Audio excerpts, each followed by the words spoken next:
নমস্কাৰ। প্ৰথমতে আজি ইয়াত উপস্থিত সকলোলৈকে আৰু লগতে কোকৰাঝাৰবাসী ৰাইজক মোৰ তৰফৰ পৰা ৰঙালী বিহুৰ শুভেচ্ছা জ্ঞাপন কৰিছোঁ। আজি আমাৰ ৬৭তম বৰ্ষ কোকৰাঝাৰ ৰঙালী বিহু উৎসৱৰ আজিৰ এই গীতালী বৰুৱা সোঁৱৰণি যিটো সাংস্কৃতিক অনুষ্ঠান আৰু ইয়াকে আমাৰ যি প্ৰতিযোগিতা চলি আছে আমাৰ ধৰ্মেশ্বৰ মজুমদাৰ সোঁৱৰণি মঞ্চ ইয়াত উপস্থিত আমাৰ কোকৰাঝাৰ অঞ্চলৰ বিশিষ্ট ব্যক্তিসকল, আমাৰ আয়োজক কমিটি আৰু আমাৰ মনালিছা বাইদেউ মোক আজি ক'লে যে যিকোনো প্ৰকাৰে এবাৰ আহিলে ভাল, আৰু এই হিচাপে মই আহি পালোঁ। সৌভাগ্য মানিছোঁ, মই নাজানিছিলোঁ যে অনুষ্ঠানটো চলি আছে ইয়াতে, আৰু এই হিচাপে আহি পালে ইয়াত আপোনালোকৰ লগত একেলগে উপভোগ কৰাৰ সুযোগ পালোঁ। তাৰ কাৰণে মই ধন্যবাদ জ্ঞাপন কৰিছোঁ। তো বিহু আমাৰ জাতীয় উৎসৱ, এয়া আমাৰ সংস্কৃতি আৰু পৰম্পৰাগতভাৱে আমি নাজানো অসমৰ বৰ্তমান জেনেৰেশ্যনটোৱে যে বিহু কেতিয়াৰ পৰা আৰম্ভ হৈছে। মাত্ৰ এটা কথাই আমি জানো যে ঋতুৰ বতৰৰ যিটো পৰিৱৰ্তন, আৰু এই পৰিৱৰ্তনৰ ক্ষেত্ৰত এই বহাগটোৱে এটা আমাৰ জীৱনটোত নতুন এটা আশা আনি দিয়ে। বছৰজোৰা সব আমি কাম কাজ কৰাৰ পিছত গৈ গৈ ফাগুন চ'ত মাহত গোটেইটো আমাৰ শেষ হৈ যায়। গোটেই আমাৰ যি প্ৰকৃতি ভূমিৰ পৰা আৰম্ভ কৰি সব শুকাই যায়। যিখিনি আমি খেতি বাতি কৰি পাম সেইটো আমাৰ শেষ হৈ যায়। আগৰ দিনটোত যিহেতু খেতিৰ ওপৰতে নিৰ্ভৰ আছিলে মানৱ সমাজ, সেইকাৰণে বতৰৰ ওপৰতে আমি নিৰ্ভৰ আছিলোঁ। কিন্তু বহাগ অহাৰ লগে লগে আমাৰ যি বৰ্ণচিলা, বাৰ্ডে চিকলা বুলি আমি যাক কওঁ, বতাহ, ধুমুহা, বৰষুণ আৰু বৰষুণৰ লগতে বজ্ৰপাত, সেইবোৰ অহাৰ লগে লগে আমাৰ শুকান মাটি পুনৰ জীপাল হৈ উঠে। প্ৰকৃতিৰ নতুন ৰূপ লৈ গছ গছনিত পাত গজিবলৈ ধৰে, আৰু ইয়াৰ পিছত ফুল ফুলে, তাৰপিছত ফল ফুলে। ঠিক তেনেকুৱা ধৰণৰ আমিও অসমীয়া মানুহে খেতি পথাৰত আমি হাল জোৰো, কঠীয়া পাৰোঁ, ইয়াৰ পিছত কঠীয়া তোলোঁ, ধান ৰুওঁ। এইটোৱে আমাৰ মূল খেতি আছিল, আৰু এইটোৱেদি গোটেই বছৰ জোৰা আমাৰ এটা আশা যে সেই আমাৰ কৃষিভূমিৰ যিখিনি উৎপাদিত বস্তু আৰু প্ৰকৃতিৰ যিবিলাক ফল মূল,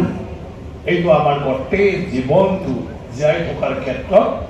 পুনৰ আমাৰ অভাৱহীন বা আকাল নোহোৱা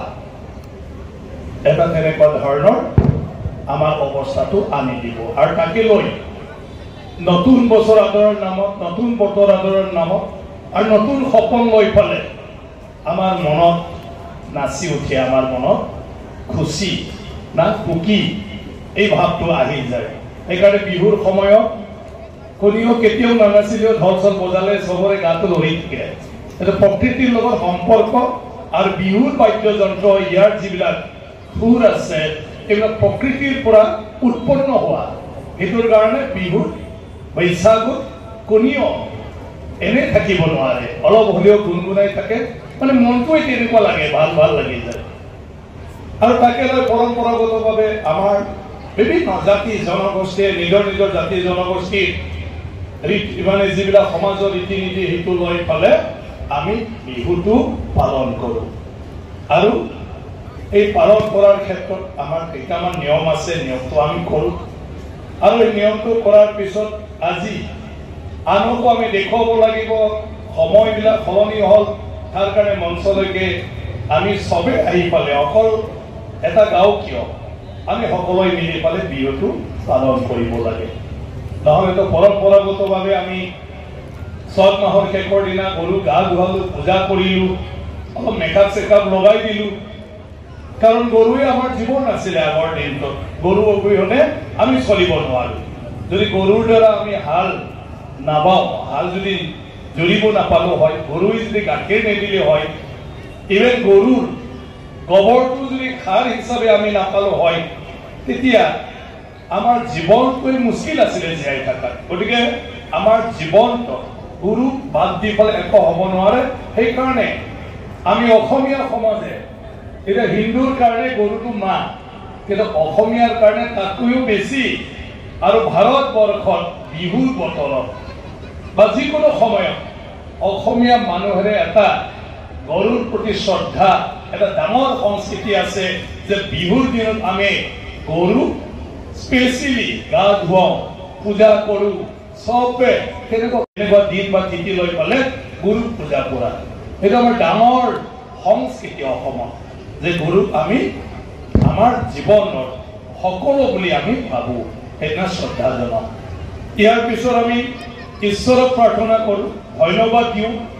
মানে বিগত বছৰত আমাক যিধৰণে ভালে ভালে সব কৰি আনিলে সব বিপদ আপদ পাৰ কৰাই আনিলে আমাৰ অভাৱবোৰ পূৰণ কৰিলে আমাক যি খাদ্য ভাণ্ডাৰ লাগে সেইটো আমাক দিলে তাৰ কাৰণে ধন্যবাদ আৰু প্ৰভু এইবুলিও যাতে তেনেকুৱাই আমাক কৰে তেনেকুৱাই আমাক আশীৰ্বাদ দিয়ে আৰু ইয়াৰ পিছত আমি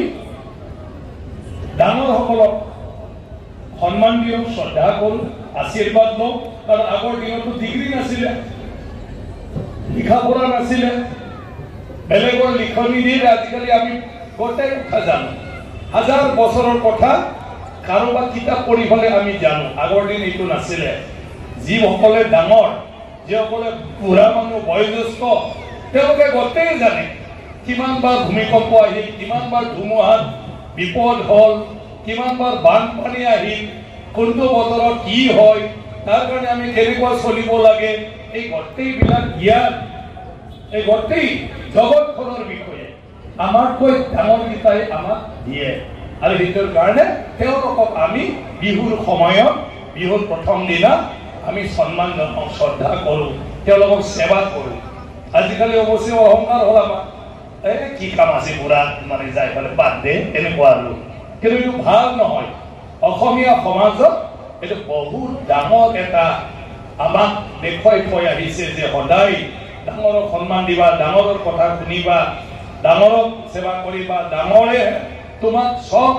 তেওঁৰ অভিজ্ঞতাৰ পৰা ভৱিষ্যতৰ পথটো দেখুৱাই দিব সেইটো গতিকে আজিকালি বেছি নামানৰ কাৰণে আমি শাস্তিও পাই আছো অহংকাৰে আমাক শেষ কৰি আছে কিন্তু এইটো হ'ল আমাৰ সংস্কৃতি বিহুত আমি সেইটো কৰোঁ ইয়াৰ পিছত সবে মিলি ঘৰে ঘৰে গৈ বিহু মাৰোঁ হুঁচৰি মাৰোঁ বৈশাগু আমি যে মাৰোঁ নহয় ঘৰে ঘৰে গৈ সবে যি আছে দি দিয়ে কিন্তু আকৌ সবে মিলি পেলাই একেলগে খায় এইটো হ'ল আমাৰ মাজত মৰম আমাৰ মাজত একতা আমাৰ মাজত ভাল পোৱা প্ৰত্যেকটা ঘৰত দুখীয়াই হওক ধনী হওক গোটেই গাঁৱৰ মানুহ যোৱা মানে তেওঁৰ চোতালত তাক সন্মান দিয়া আৰু সেই গাঁওখনত তুমিও সমান আমাৰ লগে একেলগে তুমি এনেকুৱা ধৰণৰ এটা আমাৰ ভাৱ এই বিহুৰ সময়ত আমি সেইবোৰ প্ৰদৰ্শন কৰোঁ আৰু সেইটো আমাৰ অসমীয়া সমাজৰ একতাটো শক্তিশালী কৰি ৰাখে সমাজ ব্যৱস্থাটো আমাৰ শক্তিশালী কৰি ৰাখে ইয়াৰ পিছত আমি সবে মিলি পেলাই মঞ্চত 4-5 তাৰিখ আজিকালি চৰকাৰে আৰু পইচা দিয়ে 7 তাৰিখৰ ভিতৰত পাতিব লাগে সেইকাৰণে ঘৰ হৈ যায় কিন্তু কোকৰাঝাৰ আজি ধুনীয়াকৈ নিজৰ নিজৰ ঘৰত গাঁৱত আমি সমাজৰ মানে নিয়মবিলাকো কৰিলোঁ ঘৰত পূজা পাঠ কৰিলোঁ আৰু ধুনীয়াকৈ কালি পৰহিৰ পৰা আমি ইয়াত মঞ্চত আহি পেলাই বিহু মাৰি আছোঁ গতিকে ইয়াত খুবেই ভাল এইটোৰ দ্বাৰা আমাৰ মাজত আদান প্ৰদান মত বিনিময় সেইবিলাক হয় আৰু কেতিয়াও আমি কাৰোবা ভালদৰে লগ নোপোৱা মানুহজনক বিহু তলিত আমি লগ পাওঁ তাত আমাৰ মাজত আলোচনা হয় জীৱনবোৰ বিভিন্ন এক্সপিৰিয়েঞ্চবিলাক শ্বেয়াৰ কৰাৰ মাজেদি নিজৰ সমস্যাবিলাকক কেতিয়াবা মানে মোৰ নিচিনা দুৰ্ভগীয়া আৰু নাই এনে লাগিলেও বিহুৰ সময়ত কাৰোবা লগ পাই তাৰ লগত কথা পাতিলে তাৰ দুখটো শুনিলে মোৰ দুখ দেখোন তাতকৈ কম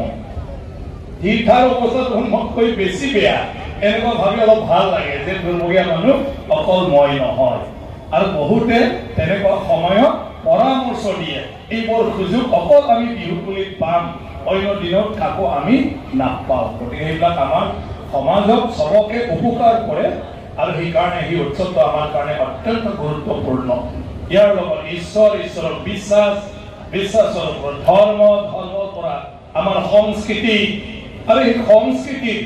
মাজেদি আমাৰ সমাজ ব্যৱস্থা সদায় মানে আপোনাৰ ধৰি ৰখাটোৱেই হ'ল